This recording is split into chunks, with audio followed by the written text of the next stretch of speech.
Welcome back to Turnips and Tornadoes. As promised, we are back in the garden. Yes, it's time. It's time, but we have a problem in the garden. We do. We've noticed over the last several years that the grub worm population has grown and grown each year.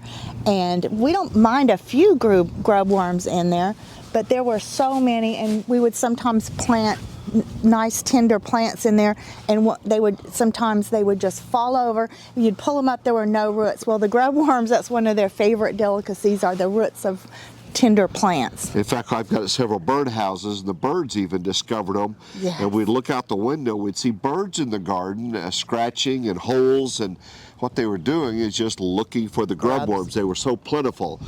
So we looked online in a number of different ways. We wanted to do organic because this is the food that we eat. So we discovered something called beneficial nematodes. And that's what we're going to apply today is with the sprayer. These were fairly inexpensive, weren't they? Yes, if you are doing a large, for our smallish garden, it was not expensive. I think it was $36. If you had a huge garden, and some people treat their lawn for grubs with it, then it would get a little expensive. Yes, but yeah. So anyway, the spray bottle cost more than the beneficial nematodes, which is interesting. We went ahead and bought theirs because we could find a spray to do this, but wanted to make sure that we did it right. So she has wet down the garden quite a bit. They make that very clear. These are going to kind of slowly sink into the soil, and then I guess they attack the grub worms. They actually enter the bodies of the grub worms and exude some type of bacteria that over a few days will kill the grub worms. Kind of gross, but hey. It is gross. It's better than just laying down chemicals like crazy. For sure. And we harvested a lot of stuff this morning because you can spray this and eat this stuff right away, but I was a little weirded out by it. Yep. So we did harvest a lot of stuff this morning. So we mixed it up, and we'll put a link to what we bought. You can buy it anywhere you want to, but we mixed it up. And so now we're going to apply generously, right? Yes, applied very generously. And this is interesting to me. The nematodes, they don't like to move horizontally, only vertically pretty much. I don't know why.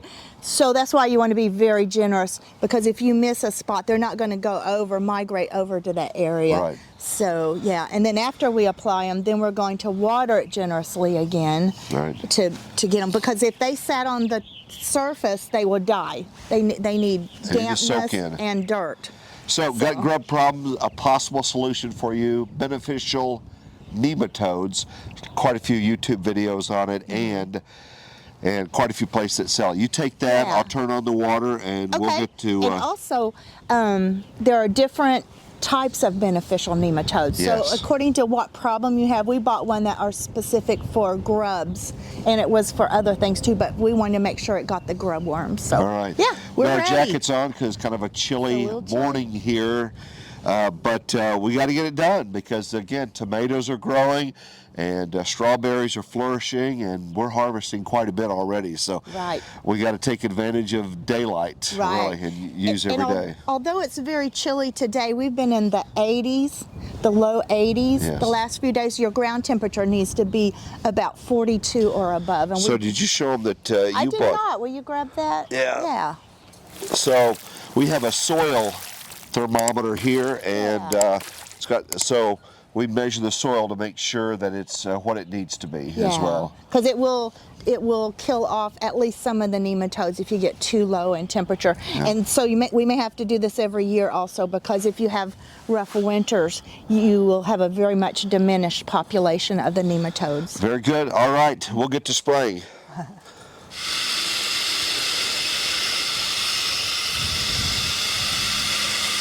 You try to hit the soil, but obviously it's going to hit some of the plants as well. I normally would not want water on any moisture on my tomatoes, but I'm just trying to hit all the soil. And we didn't mention, this is not harmful to people, pets, nothing, only to the underground worms. Okay. So, because we don't put harmful things on our garden. Okay, I'm gonna move to the next one. All right. And move on over. I'm going to try to hit all the beds. Yes. Okay, these are the strawberries.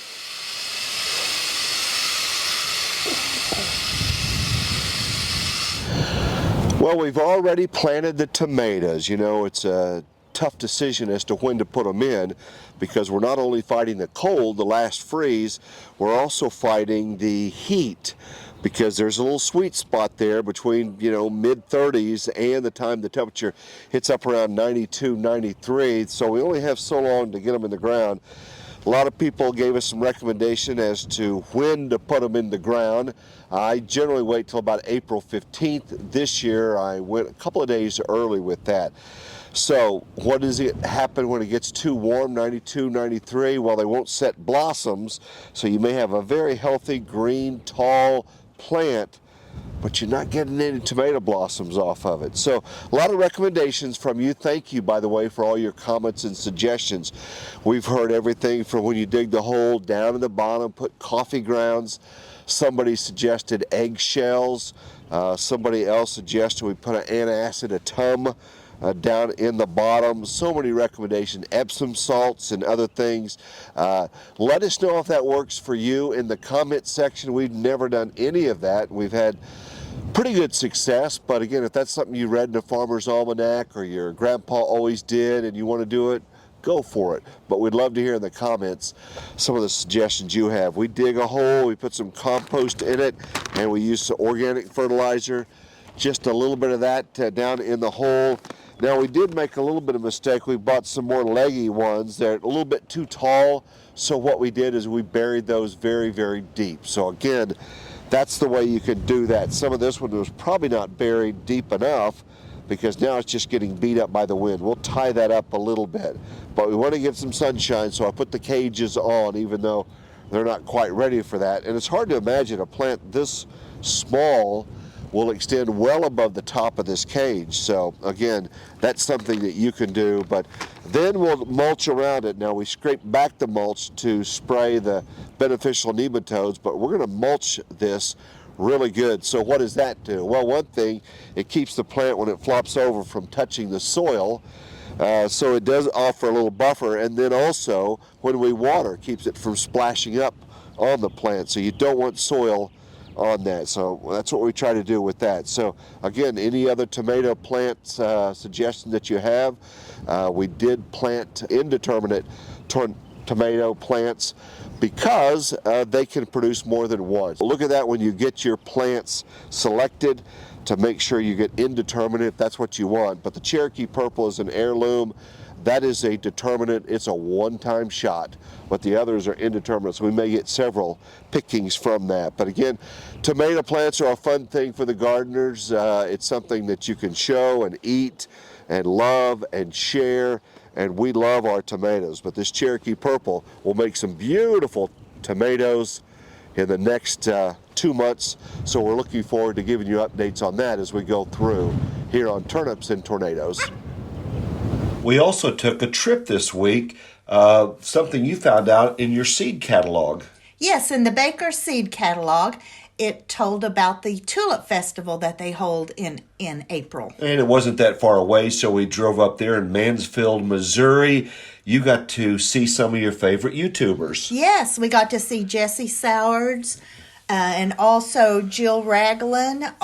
Yeah, we got Jill to sign a book for you, and even a gentleman that I had heard of before, but I'd never heard him speak, a very inspirational speaker. His name is Rory Fink. And so he spoke. He's got a big homestead, and he's kind of getting back in touch with his roots, if you will. There's music there, lots of plants, much bigger than I ever expected. Yes, I saw that it was a sold-out festival. And it sounds funny, it's a tulip festival, and they did indeed have beautiful tulips there, but really it was more about gardening and homesteading, which we were very interested in. So it was a fun little getaway. We enjoyed that. Yes, it sure was. So that was our little trip. So appreciate you watching Turnips and Tornadoes. It was a fun little trip, wasn't it? Nice little getaway. Fun. More fun than even we thought it would be. It was. Beautiful flowers there. All right, join us next time. Be sure and subscribe and comment. We appreciate you guys so much. We'll talk to you next time. See you next time.